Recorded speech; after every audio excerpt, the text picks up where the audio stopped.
The reason I really like Wittgenstein is because of his way of doing philosophy. It's basically um, any metaphysical problem we think we're encountering is really just a confusion of language. There are no metaphysical problems. The afterlife, like, we just have to know, is there something or do we just die? But Wittgenstein said if we knew the answer to this question, it wouldn't really do for us what we want it to do. Would it make this life any less mysterious? Um, so in that way, every metaphysical question, uh, if the answer was actually provided, it wouldn't do for us what we would expect it to. Language cannot describe reality. It cannot give you a picture of the world. It can come close, but most of the time it's not really trying to do that. Most of the time it's just trying to convey meaning, which means accomplish some kind of a human task, to coordinate some shared activity with others.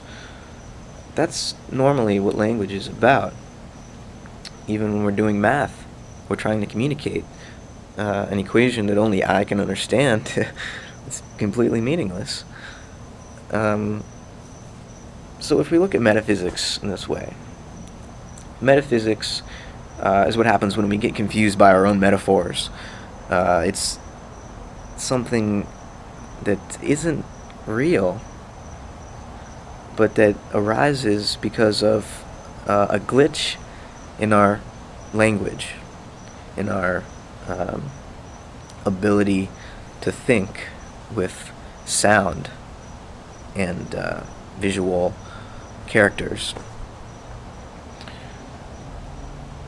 And when you realize this, to worry about metaphysics at this point, obviously you can't really take them seriously anymore. You can't build these grand conceptual systems of thought and idea and expect them to map perfectly the experiential reality that you are embedded in.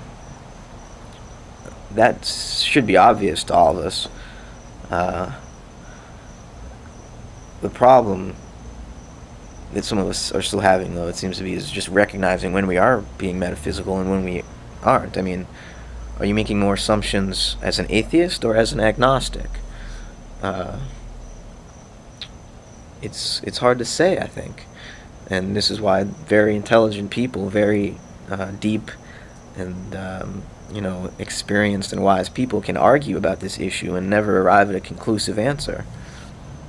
Because it's not a real problem. It's a confusion of language. And there's really no better way to say it.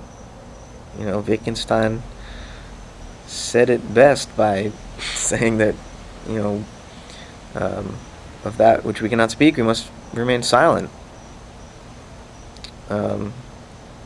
But still know that it's there.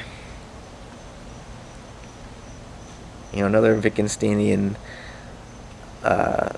metaphor is that, after you've understood what I've said, after you've crawled up the ladder, so to speak, reach down and pull it back up with you, and, leave nothing.